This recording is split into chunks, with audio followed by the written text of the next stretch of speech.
Hello, and thank you very much for tuning in. I can see we've already got a few people watching. I'm sure that number will go up in the next couple of minutes, but welcome to all. Very, very pleased to be here today. My name is Alex Cox, if you haven't seen me before. I'm PR manager for Findmypast, and it's a real honour to be hosting today's special panel discussion. Of course, today is Remembrance Day, 103 years ago today, on the 11th hour, on the 11th day, the 11th month. The guns finally fell silent after 4 years of bloody conflict in probably, I think, what is fair to say, one of the most horrific conflicts in human history. Today is a poignant but important today. It's an important day. It's a day we stop and remember all those who gave their lives, who made incredible sacrifices in defense of their communities, their country, and in many instances literally gave their tomorrows for our today. But I'm not alone. I'm joined by two very, very special guests. I'm joined by Will Butler, Head of Military Records at the National Archives, who specialises in all military records, particularly British Army, I believe, but also Navy, Royal Air Force from the late 18th century up to the present day. And I'm also joined by Leonard from the Commonwealth War Graves Commission, one of their historians, who not only specialises in the history of the organisation, but the millions of stories of the men and women that the commission commemorates. So yeah, thank you very much both for joining. Thank you for having me. Thank you for having me. It's a pleasure to see you again, Alex. Yeah, lovely to see you too. And I guess I gave you a bit of an intro then, but if you'd like to kind of maybe tell us a little bit about yourselves and your areas of interest and what you're looking forward to discussing today, that'd be great. Who would you like to start? I guess. Let's go with you're right on the screen. You're right next to me, so I'm going to pick on you, Will. You go first. Okay, no problem. Yeah, absolutely. So my background is in the 19th and 20th century British Army. I've published bits and pieces both on the First and the Second World War. In particular, I'm very interested in recruitment during the First World War, and again I've done an awful lot of work relating to that.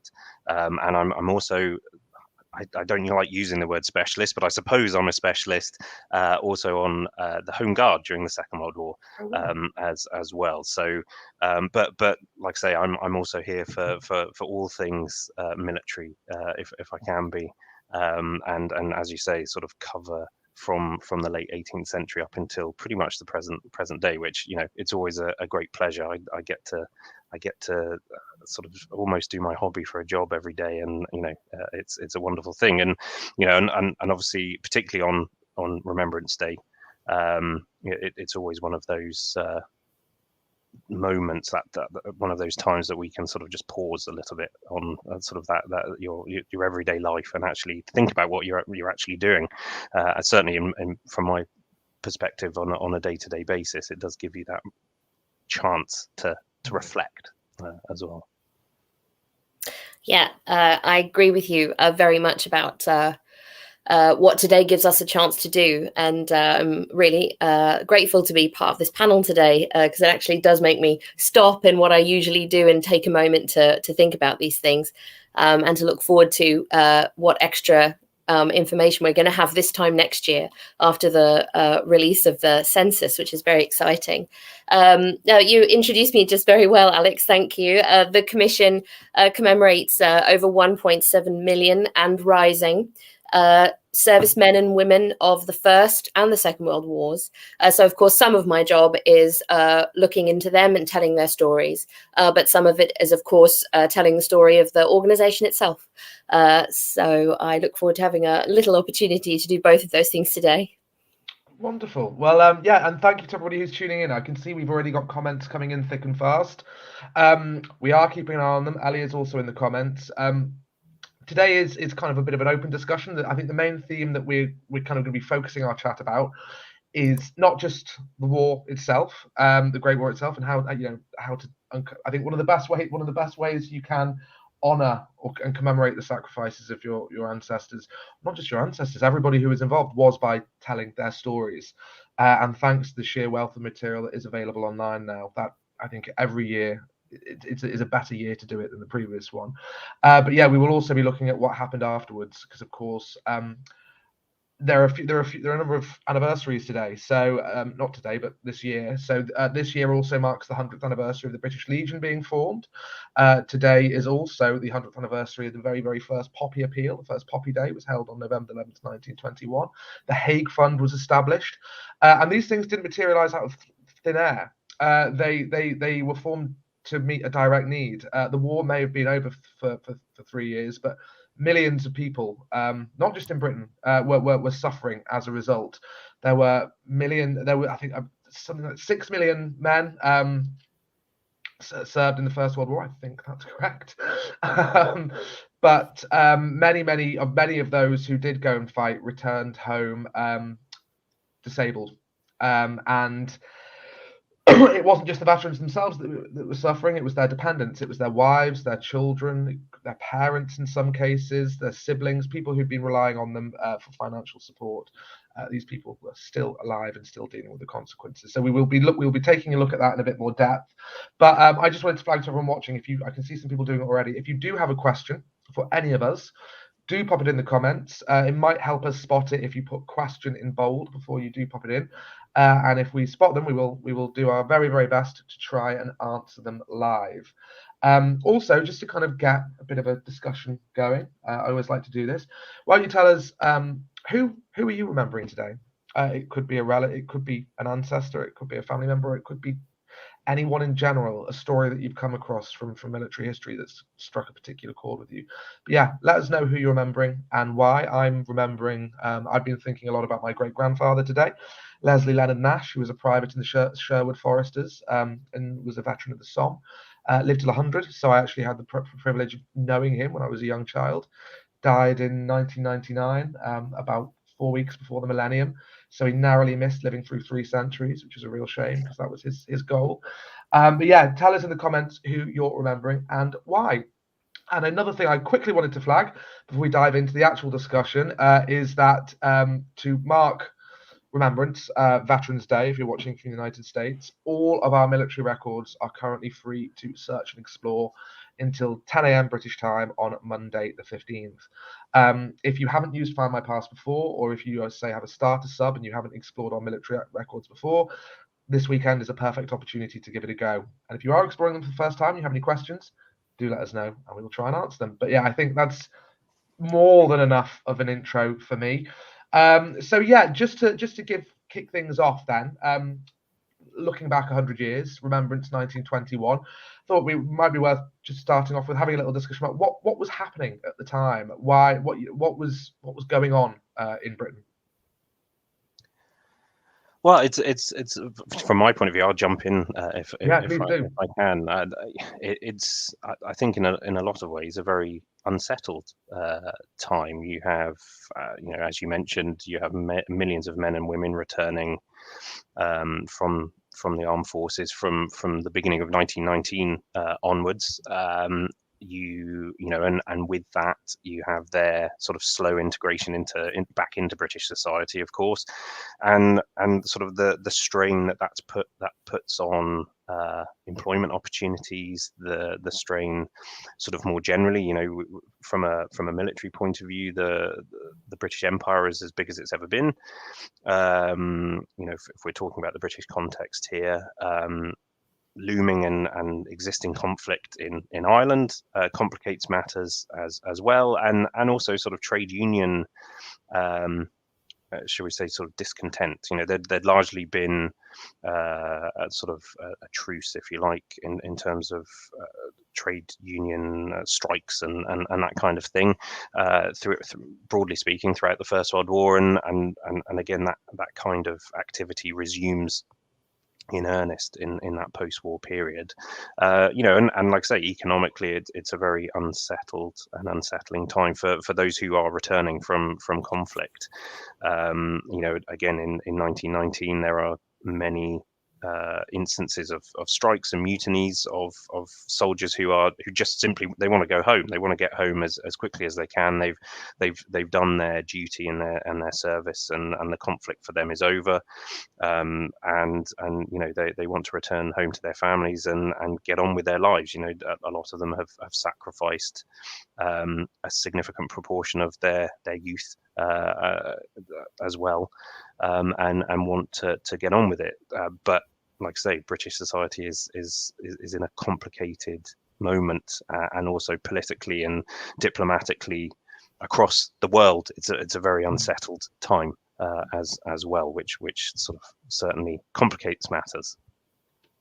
Yeah, and I've just realised, I think I'm looking back at my notes, I might have got my numbers slightly muddled before. I believe it was something like 1.7 million men returned home, either wounded or partially disabled, and I think something like a third of those men were permanently disabled as well. So on top of this incredible trauma that the kind of society had all just come through, there was a real need to support those who were still suffering, and would continue to suffer for many years as a result of the war. But yes, Lynn, did you have anything you wanted to add around what was happening in the country around this time? Well, I think Will's done such a good job of talking about the country and even more broadly about the empire and how the whole world was unsettled, with the First World War in some ways not even quite over yet.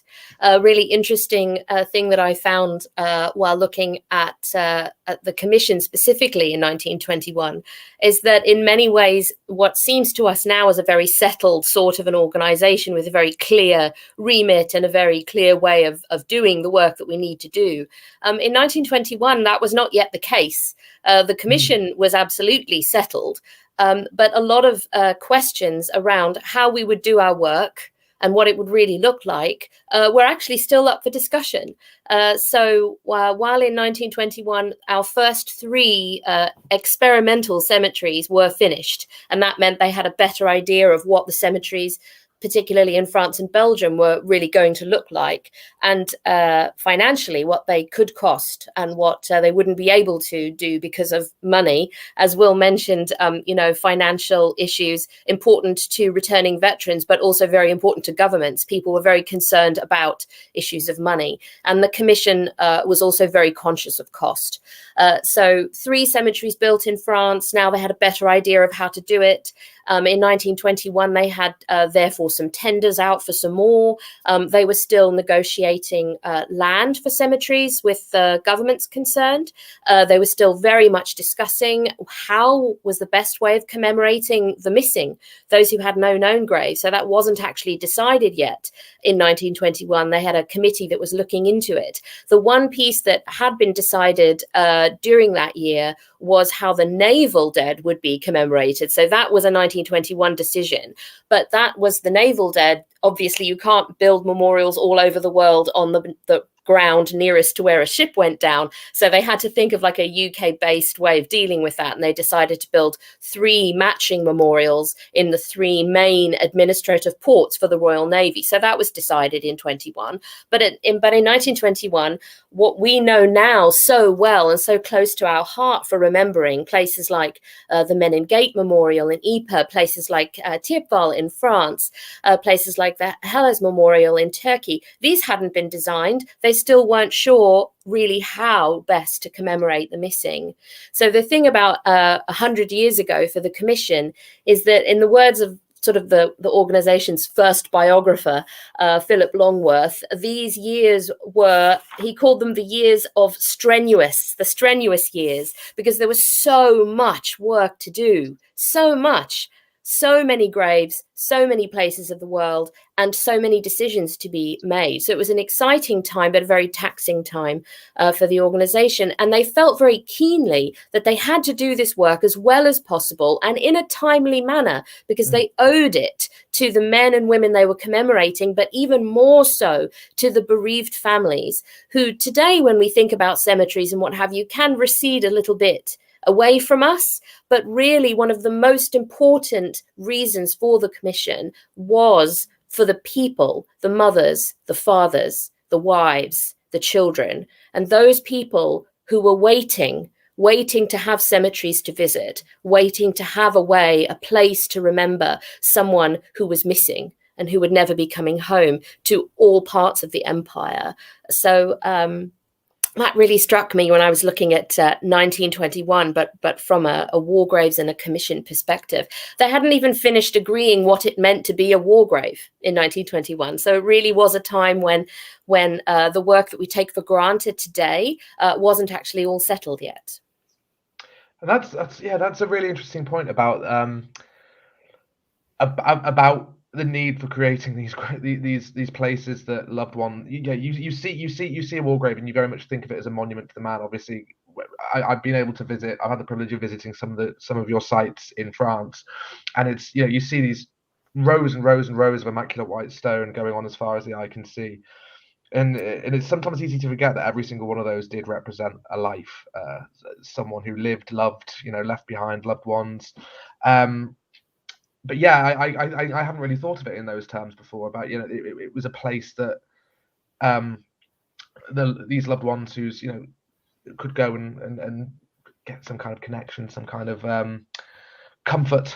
And whether they would ever be able to reach it themselves, because of course travel was more expensive. Yeah. Most of the people that the organization was setting up to commemorate were people whose families never thought they would be able to go and visit. But once it was done, they could be sent photographs. There were newspaper articles. The commission really tried to communicate to the population, knowing that really what they would read in a paper or see in a journal might be the closest that they would get to a grave or a monument that was being built overseas.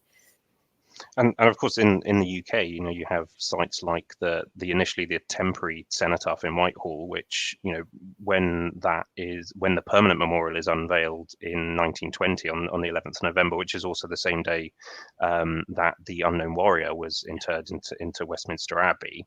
I think in those first 2 weeks, over 1 million people visit the cenotaph and the unknown warrior, and at that stage before that lead up to 1921, I suppose that's that connection that people are looking for and are able to sort of find within this broader context, and certainly I think again as we lead up to 1921 from the end of the war, you have almost sort of moments of celebration and jubilation in terms of obviously the immediacy of the 11th of November 1918, that celebratory mood. There are peace celebrations in July 1919 after the Treaty of Versailles is signed as well, but then you also have these massive moments of national grief, and sort of that outpouring of emotion as well. And so it's sort of a real mixture, before the commission is able to do its fantastic work. And as you say, particularly, providing access and an outlet for people who may not be able to go and visit the graves of their loved ones as well. And thinking of the families of those who served, obviously we're all very excited for the 1921 census coming out in January. That's going to give us that's going to open a remarkable new window into the lives of those who served and their families. But I was just wondering if either of you I think it's quite important to look and try and tell the full story. I mean, when I first started doing family history, I have a huge interest in military records and military stories, but I'd do the military research and then just stop. It was almost like their life began and ended with their military service. And it's only after I've been doing it a little bit longer and I've got more familiar with the other resources that are out there, I've started to look at the full picture and see what happened for those that returned, what happened when they came back, for those that didn't, how did their families fare. But I'm just wondering if either of you had any thoughts about like ways you could do that now while we're waiting for the census to come online. What would be your tips for continuing the story after the war? For me, I mean, there's obviously things like if we're sort of looking a little bit further, we have the 1939 register, which is always a fantastic opportunity to look at those lives. And one of the things I quite often do is look back a little bit as well. We obviously have the 1901, 1911 census that we can, actually think about what are these people doing before this massive world event occurs. And again, I think quite often that can tell us an awful lot. at the National Archives, we have a selection of pension records. You talked about, those service personnel who came home and had physical disabilities in particular. We have a selection of those papers. They're not a complete set of papers, unfortunately, but again, some of these files are hundreds and hundreds of pages long, and really provide a rich sort of tapestry of individuals' lives, and they're only really now being explored for the first time, and they're absolutely fascinating, and a fascinating insight. But also, sometimes the military records can tell us a little bit more as well. Sometimes we don't have to go beyond the military records in some ways. I'm not just saying that because that's what I deal with on a day-to-day basis, but we can get an insight. Sometimes you can find correspondence, sometimes you can find lots of different other types of records and material in there that can give us a lot of information about their daily lives. I've seen copies of marriage certificates and copies of birth certificates of children and that kind of thing that again can really open up the possibilities as we move into that sort of post-war world. And as you say, wait for the 1921 census, which I'm certainly incredibly excited about. Yes, I am too. I really should be wearing my census nerd t-shirt or some such, because I've been fascinated about them literally since I was about 11 and learned about the census in the UK in a history class and got to look at some returns and started to think about what it was possible and also not possible to know about the past based on those wonderful documents. So I truly am looking forward to this one, especially because what now feels like a little bit behind me, we did so much work about the First World War specifically rather than the whole of our commitment because of the centenary of the First World War. Yeah. And so many times it was so frustrating not to be able to go any further about what happened after the war in terms of family and the effect of the loss of service people in my line of work, because we're always looking at the dead, not those who returned, which we couldn't find out because there wasn't a census to measure anything by. So we couldn't check, had they moved? Were their domestic situation different? Economic indicators about the family and their changed status potentially, all sorts of things like that are exciting about the census itself. But in terms of working around it, something that I agree with all of the things that Will mentioned, particularly the 1939 register, because it is very interesting to see for those who were left behind, what were they when it comes quite a long way down the track in 1939. So just last week, I found someone who, when they died, their little sister was probably about 6 years old. And the person in question had died as a nurse in the First World War. So this little sister who was 6 on the 39 register, she's also a Red Cross volunteer nurse in September 1939, ready to do basically the same thing that her older sister did in the First World War. She's ready there to do it in the Second World War, which was a wonderful piece of extra information from the register. But really, local records are super. Both official and unofficial in terms of newspapers. Remember, lots of communities did publish and talk about the men and women from their community that had served and those who had died. And actually even work done for like the 50th anniversary of things, or the 60th or the 80th, because a lot more people were available to be interviewed for those during those sorts of centenaries. Yeah. So in the way that now we can talk to Second World War veterans, and a lot more of the work that we might do for have done for the 75th or the 80th or the 85th, you go and talk to people who were there or the children of those people. Well, people could do that for the earlier First World War centenaries, and often published parish booklets and things like that about the people from their area. So it's always well worth looking in more local records and newspapers to see if you can find out something in there about your man, about the family, things like that goes well beyond the military records. And they are increasingly available online as well. Even 5 years ago, that was much harder than it is now. Yeah, and I couldn't agree more. I think the main resource I've been using when I've been doing this type of research has been newspapers, because even if I haven't been able to find family members named in the articles, some of the context local news stories have given me around what was happening in the community at the time. I mean, I've been doing some research today around the first poppy appeal, and there's so much in there. Letters to editors from former servicemen appealing for the public to buy poppies in large numbers, talking about people they know, talking about the number of people in their community who are suffering and need relief. Yeah, there's so much in there. And again, like you said, Leonard, I've seen some incredible interviews that were published in like the 40s and 50s with World War One vets that are in the newspaper archive. So yes, to everybody watching, newspapers are definitely your friend in that regard. And actually, I will take some questions from the audience coming in. They'll be coming in shortly, but I actually had a bit of a question for both of you, maybe slightly more for Will, but a lot of people will be researching their World War One ancestors at the moment, and I know a common sticking point that lots of people hit is that service records, which are incredibly detailed, often don't survive. I mean, that's certainly the case for my family. Leonard Leslie Nash, who I mentioned at the start of the call, I have his service record. It's like 29 pages. It's told me pretty much everything about his life before the war and up to a couple of years after. But my great grandfather on the other side, my Cox ancestor, who was a captain, his service record hasn't survived. So I know very, very little about what he did apart from researching the history of his regiment. But I was just wondering what tips you had for looking beyond service records and what kind of resources are particularly useful.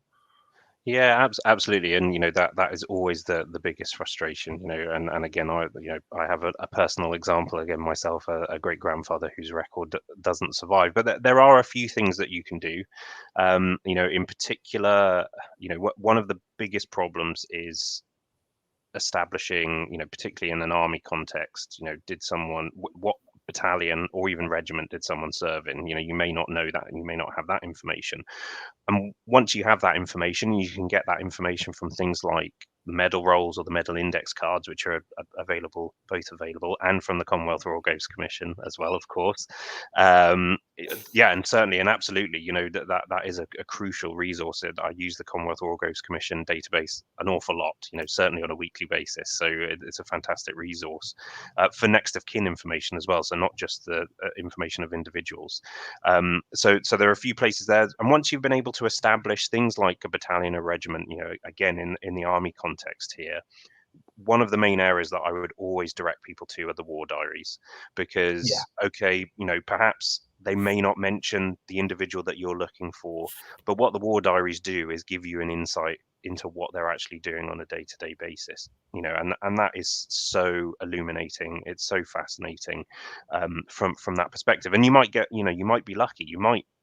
It might be that they are specifically mentioned in the War Diary.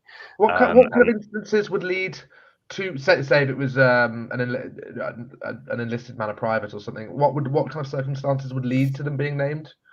So certainly, obviously, incidents of gallantry awards. That's one big thing. If they were an officer, they were certainly more likely to be listed within the War Diary if they were officer. But then there are other sort of strange ones. There was an individual I was researching last year, and they appeared in a list of. He was private, and he appeared in a list of individuals who took part in an inter-regiment shooting competition, which they won. And so you have this, again, essentially it was a roll call of those individuals who took part in that, and it included a Victoria Cross winner as well, I think, from memory. And it went down to sort of specific information about what squad and what company that person was in. So it really, it really dug down into that individual story and gave a fantastic anecdote. Again, you have to be quite lucky to sort of have that kind of information and that detail of information.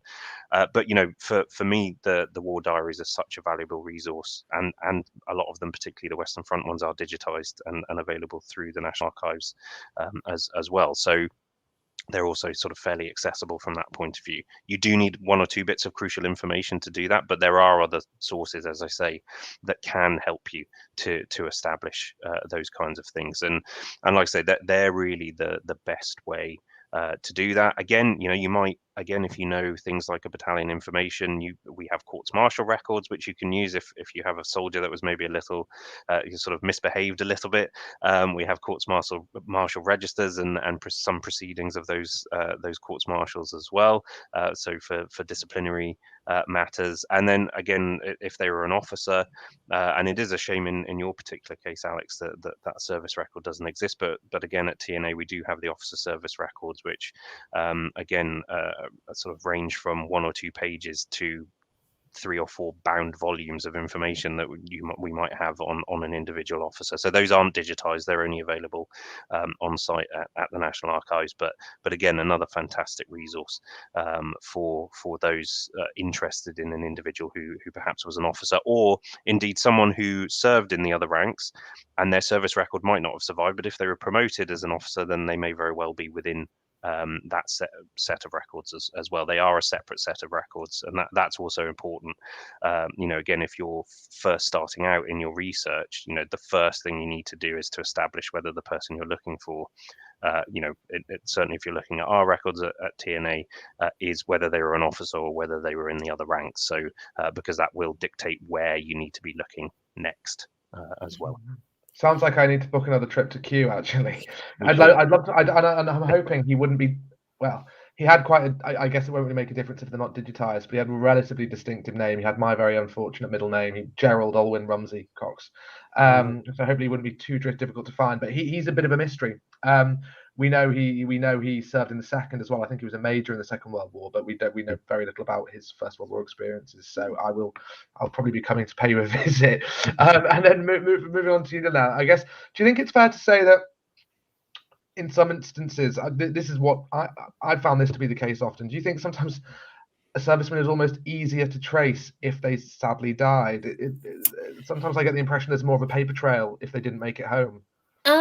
Now, partly because I've spent so much time on the dead rather than on the served and survived, my answer might be a bit skewed in that way. I would agree that from a British service person perspective, if they died, the Commonwealth War Graves Commission records can be a really excellent starting point. Well, it's true across the board. If you were interested in someone who died, if you have enough information about them to use on our search and find out where they're commemorated, then you have got a really good set of pieces of information to then go and use in other sources to find out more about that person. So, for instance, if you know enough about them to find them in our records, then you will go away with battalion, regiment, potentially next of kin address in the 20s, not when the person was serving, but after the war.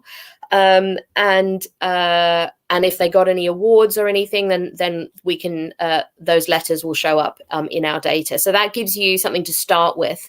And we have some how to research guides available on our website, right where you would go to find war dead, to give people a little bit of a helping hand for how to research people from different kinds of background units and Commonwealth nations. So yes, in some ways, dying does leave more of a paper trail, but the pension records belie that. So the pension records can be incredibly helpful for figuring things out for servicemen who both died and survived.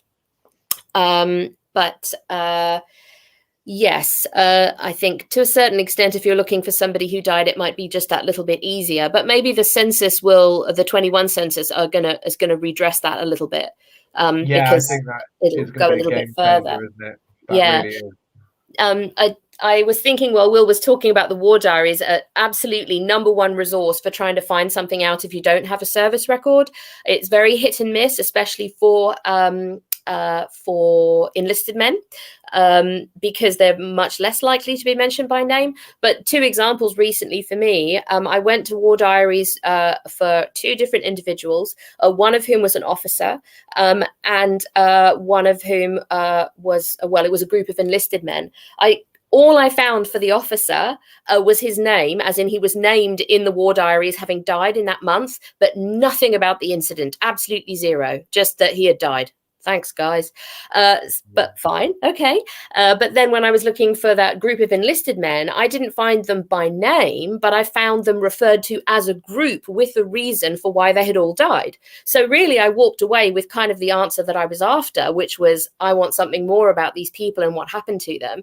Even though they were enlisted men and their names weren't listed, I did find out because of the level of detail that that particular adjutant went to, explaining what had happened. So as absolutely worth, if you're looking at a British Army casualty, definitely worth having a look at the War Diaries, absolutely. And they will tell you other things about what that unit was doing, what the weather was like, what they were up to. And you will sometimes see people named as being in the concert party, being in the shooting team, being in the rugby team that successfully defeated the New Zealanders, woohoo, or whatever.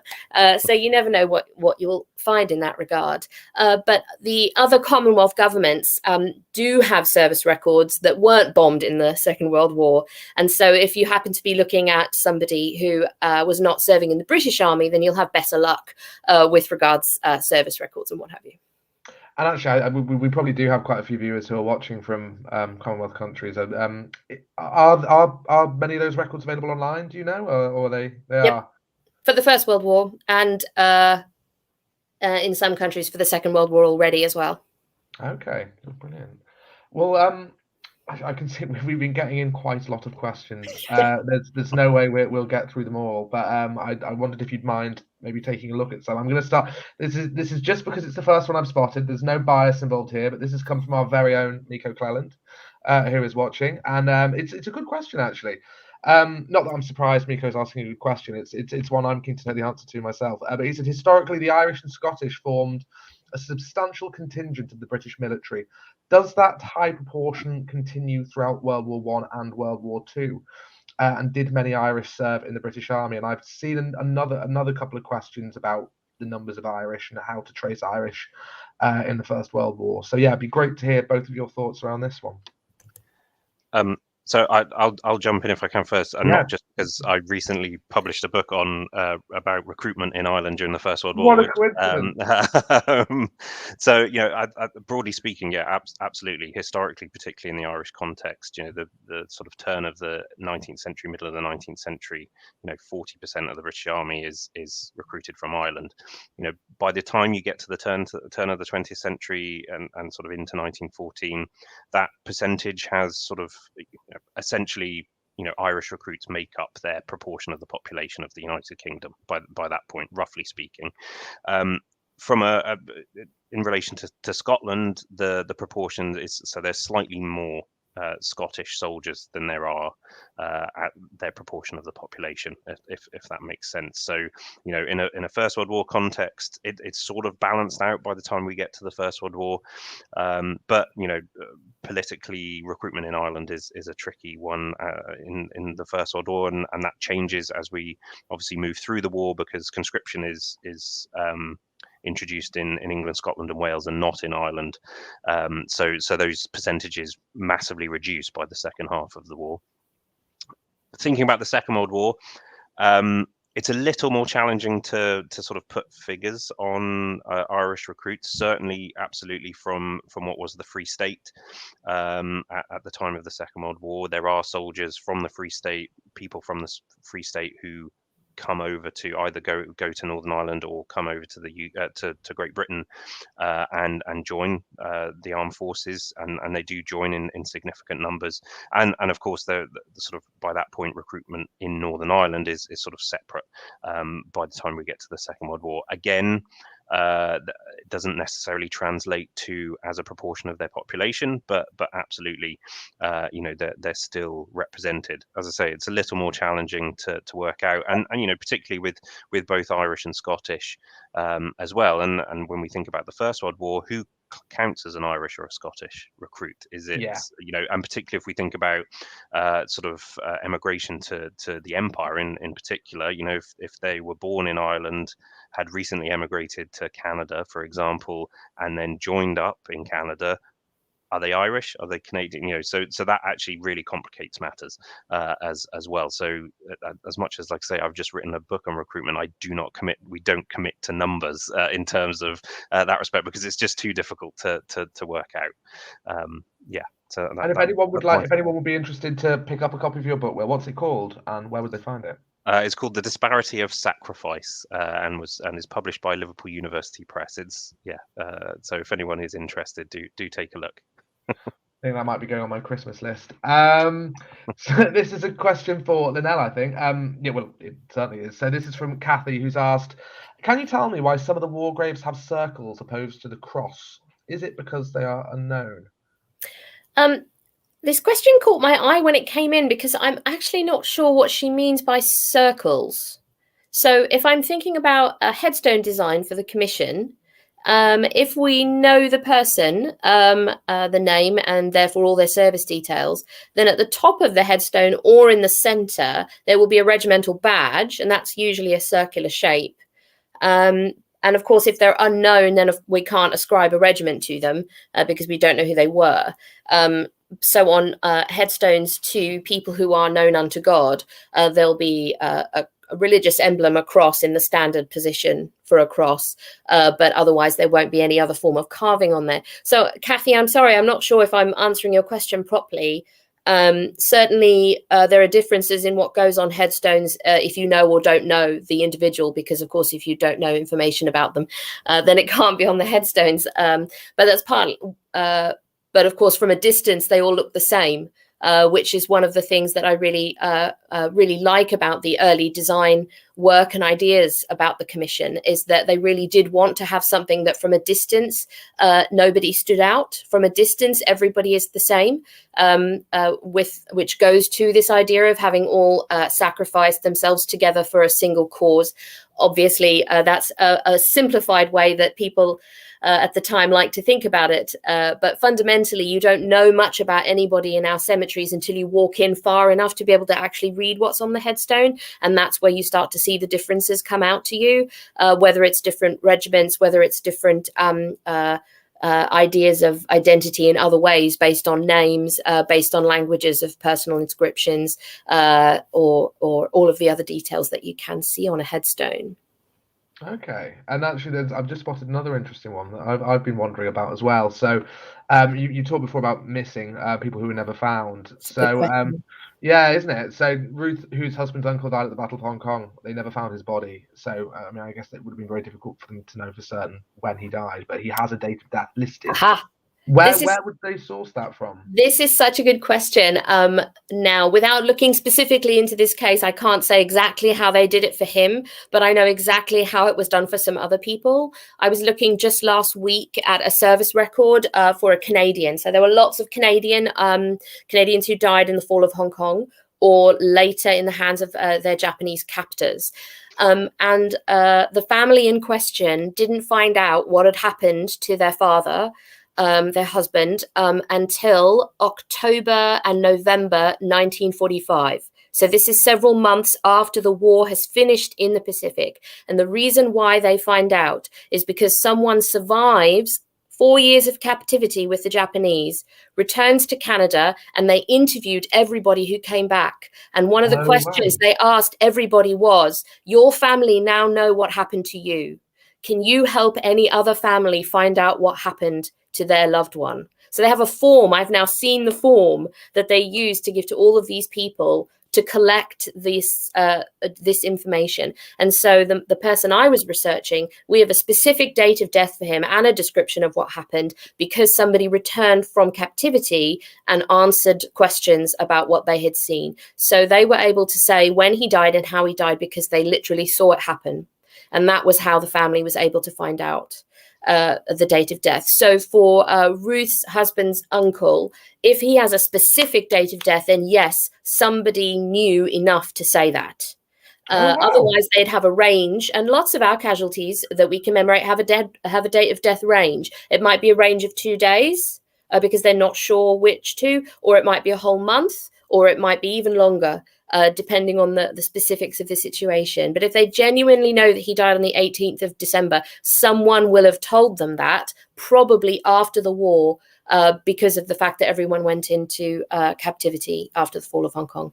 And you've just reminded me, actually, like one of my other favourite collections we have on the site is a National Archives one. It's the Prisoner of War collection, and there's some incredible records from the Far East there. And obviously it's a bit of a mixed bag. There's all kinds of documents in there, but I have come across before transcripts of interviews with repatriated servicemen. Yeah. So would that interview process be kind of a standard part of that repatriation? Would they all be sat down and okay? Yep. Wow, that's fascinating. I mean, it wouldn't necessarily have been exactly the same process in every country's military, but absolutely they did. This was after both the First and the Second World Wars. They definitely spoke to returning prisoners of war and asked them things. Okay. And just in the British context for the Second World War, there we have at the National Archives, we have a pretty full set of British POW questionnaires. So they're not digitized at the moment, but they are available to search through. And again, they're asked very specific questions about where they were captured, what prison camps they stayed that they were kept in, whether they witnessed any atrocities, that kind of thing. So yeah, they're a fantastic resource and really interesting resource from that point of view as well. And could those be accessed in the reading rooms? They can indeed, yes. Brilliant, that's good to know. And what I should say is that all of and everything that I've spoken about, we also have a large number of research guides which sort of can point people in the right direction available through our website as well. That's always the key here, is that we have a vast number of research guides that hopefully should sort of take people step by step as much as possible through the sort of act of research and finding the individual records that they're looking for. That's a great general tip for everyone watching. Actually, I use your site a lot because there's a guide on practically every subcategory or type of record, isn't there? And they're incredibly useful. Yeah. This is I don't know how this is something that another question I've spotted. This is something I've been interested in, but I must admit I don't know that much about it. So don't worry if you guys don't either. But Karen's asked, do you know whether, because I remember seeing this in the news, is DNA testing on bodies that has been found from World War I still ongoing, and how's that all working? Well,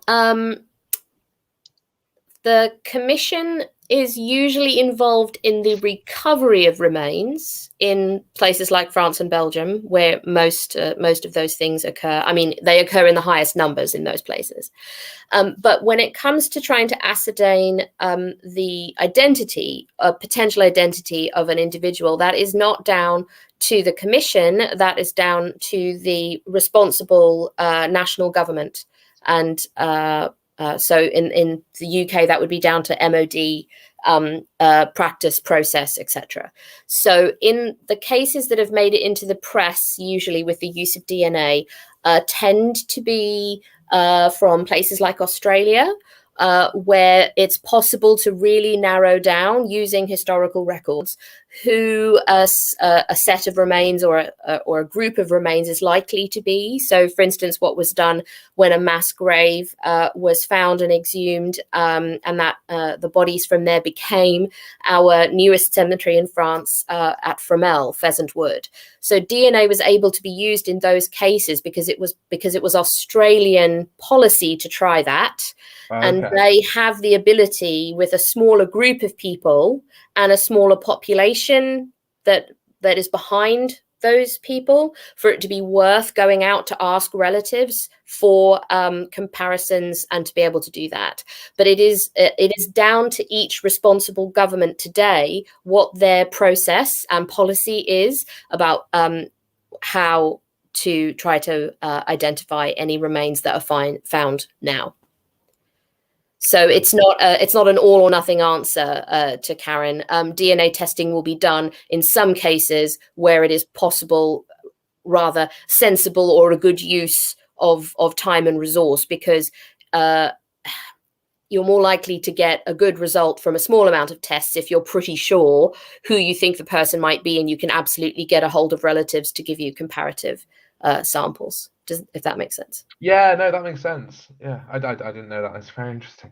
I'm conscious of time, so I think I'm going to go for a very general question that I can see quite a few people have asked. Quite a few people have said, I'm struggling to find any military records at all. I'm sure that can be, particularly if you're interested in a relatively common name, John Smith or Edward Jones or something like that, it can certainly be tricky. But if you are starting from scratch, you don't have a service number, you don't know, you know very little, what would be your top tips for starting the process of research?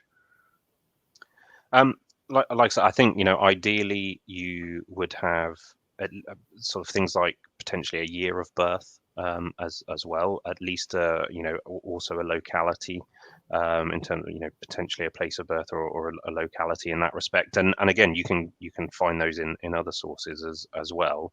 Ideally you would have that, because ultimately, as you say, it does become incredibly challenging if you're looking for common names. It is quite tricky, and there's no there's no sort of real answer for that if you don't have some of that other information, unfortunately. And that really is the way things are. It can also get tricky. An awful lot of soldiers joined up with aliases. They didn't use their real names. That's more common, I think, than people perhaps think.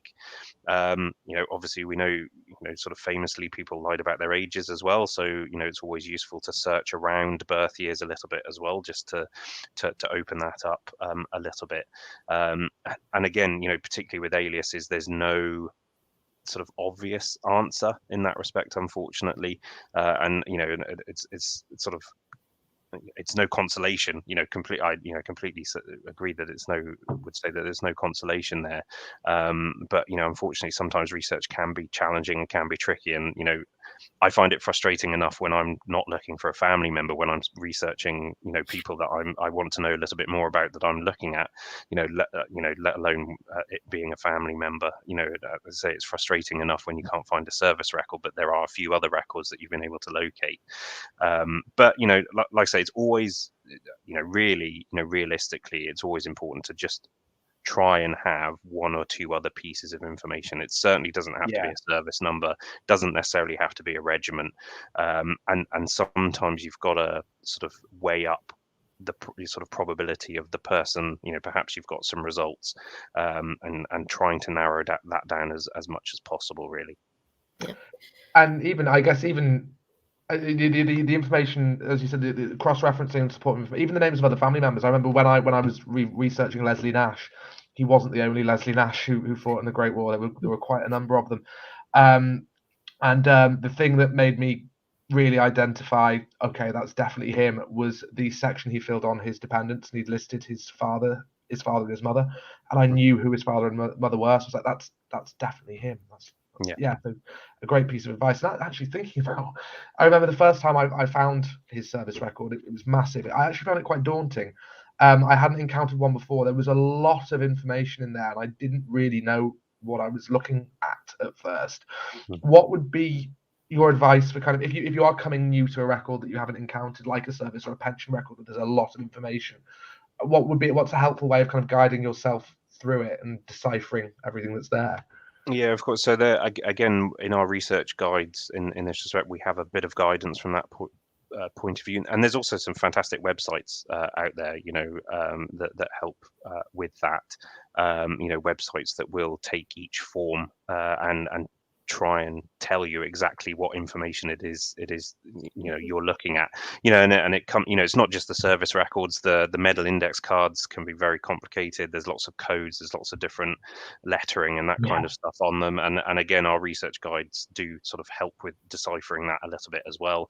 And like I say, there are some websites out there, to help decode some of those records, and they're really the best way, because there's such a variety of records within a service record. There are so many different forms that you could have within there. There's no one central way, but there are guides and there is help out there, both through the National Archives, but then also more broadly as well. Yeah. So don't go it alone. The internet is your friend. Basically. Yes, the internet really is your friend. Depending on the size of the file, I would also suggest that even if it feels a bit like, oh my goodness, what is this? I don't understand. I would do what I used to tell my students at the beginning of exam, read the whole paper and then go back to the beginning. So just glance through and don't worry if some of the things don't make sense to you at first, because after you've seen all of the pieces that are still existing in that file, you'll start to see how some things repeat across different kinds of records and things will start to fall into place for you. So don't worry about going through necessarily the first page, the first time you see it with a fine comb. Have a look at the whole lot. See how things are overlapping, and then go back and look more specifically at stuff that you don't understand, using the internet as your friend to explain what codes mean and examples of I don't know what it's going on about. So it isn't. You can definitely do it. And that kind of answers another question that's just come in. Your point about just really scrutinize the document, get incredibly familiar with it, go through it multiple times, look at everything. Someone said, obviously one of the problems with many service records, and again, something I've had experience with, is the handwriting can be rather difficult to decipher.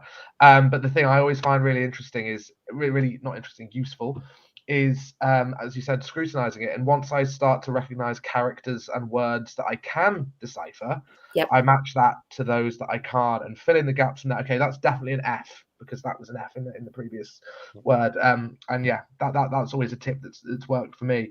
And it feels like we've been talking for about 5 minutes rather than an hour. So and the amount, I think we are going to have you guys back on, because the volume of questions that have come in, which shows there's a clear appetite for the knowledge you are disseminating. But yeah, one more for Leonard, because again, this is something I've seen a few times. A few people have asked, actually. Obviously, we've focused very much on the Great War today, as people do with Remembrance.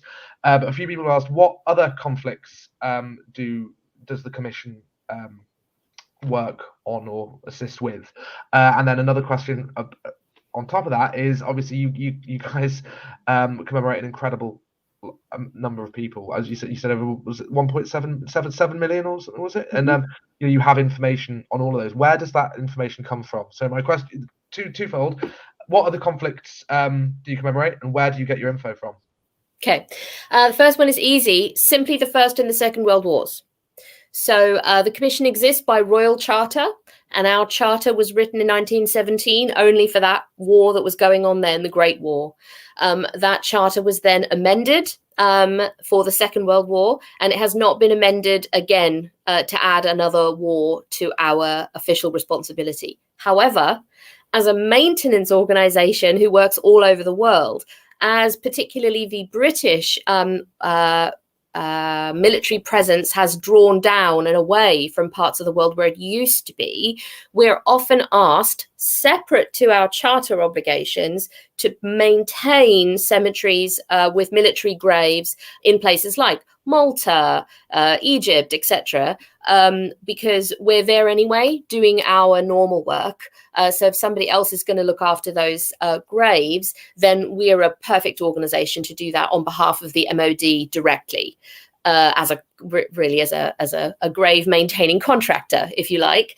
But that does mean that we look after graves from even as far back as the Napoleonic Wars. But that isn't because of our charter as the Commonwealth War Graves Commission. It's because we're a good organization to ask to do that on behalf of the MOD when they don't want to do it themselves directly anymore, because they might not be physically present to do so. We don't commemorate those people, as in their names are not in our data. They're not on the web for you to look up and find out.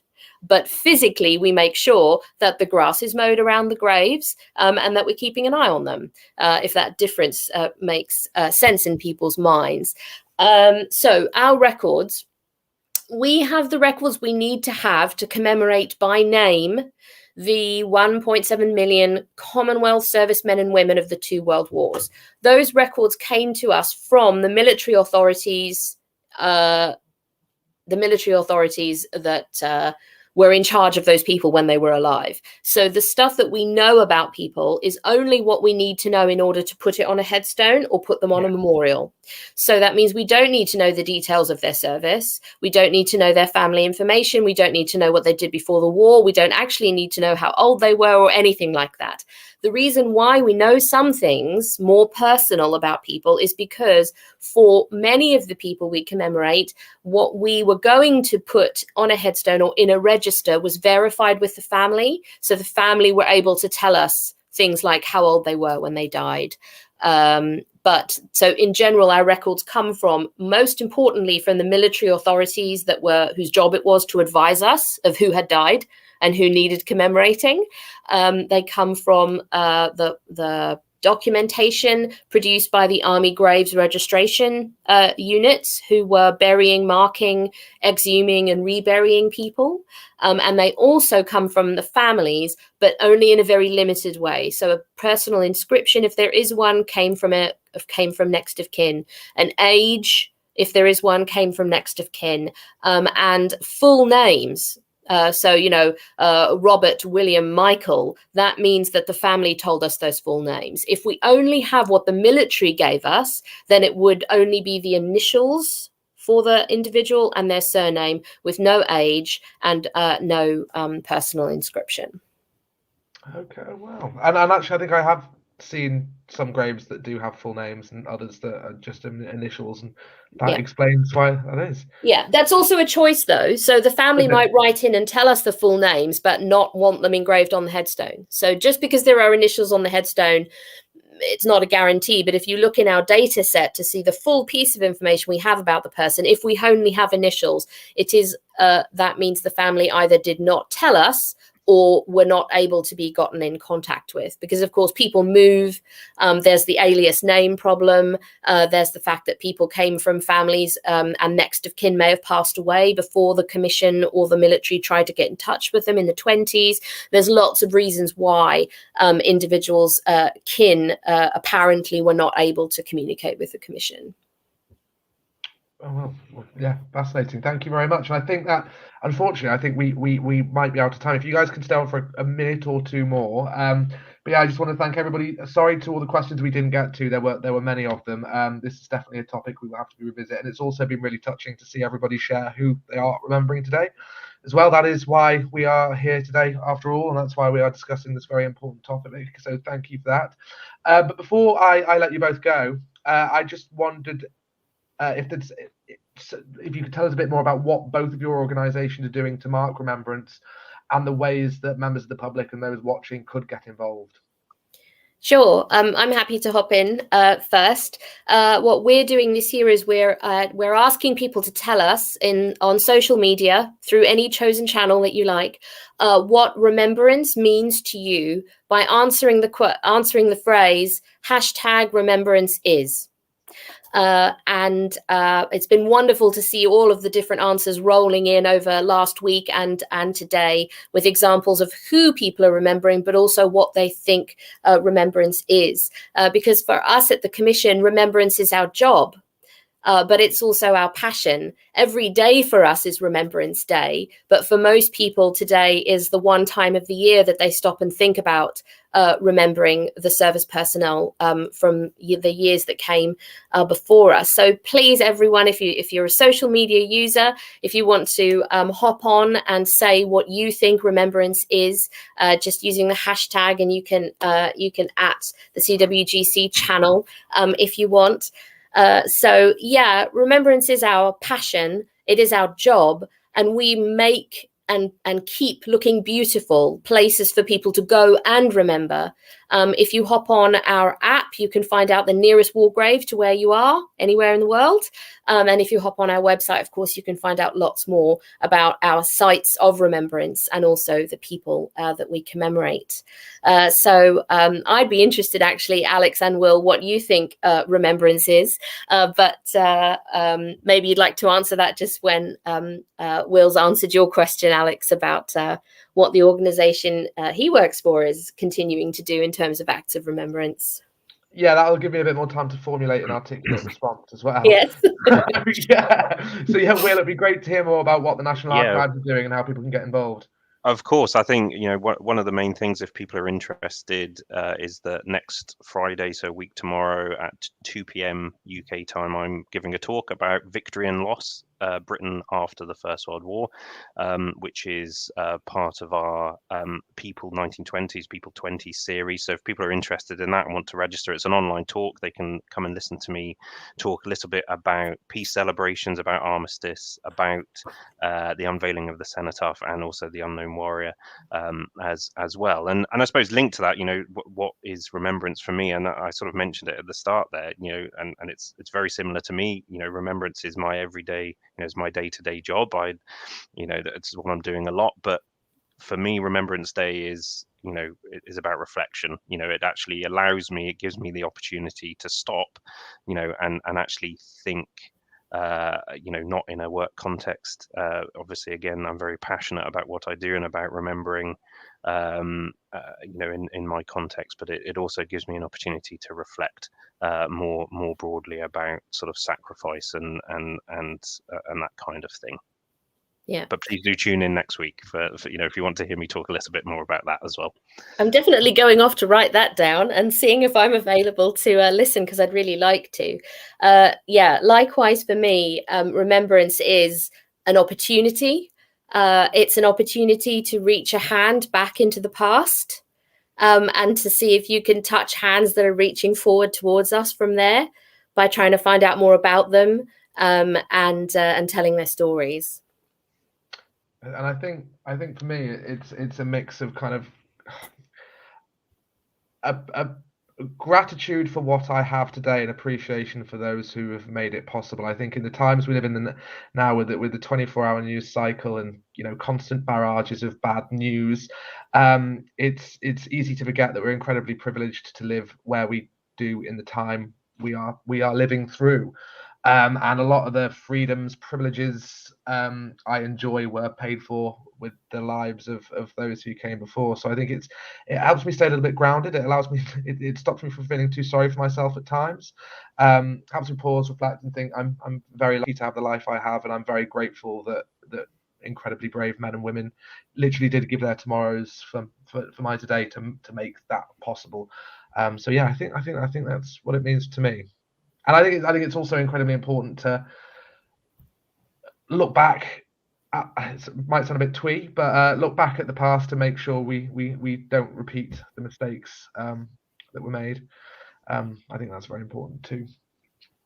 Brilliant. Well, I think we're already 10 minutes over our original allotted time. It's great to see the interest everybody's had. I'm sure, Will, you're going to have quite a few people tuning in next week. I hopefully will be one of them too. But yeah, I think I just want to say a final thank you to both of you for joining. Huge thanks to everybody who's tuned in and shared their comments, their questions with us. Apologies we didn't get through to them all, but I think we're definitely going to have to do more sessions around this in the future. Yeah, so I think we'll leave it there. A massive thanks to everybody. We will see you again very soon. Don't forget, military records free on Findmypast until 10 a.m. on Monday.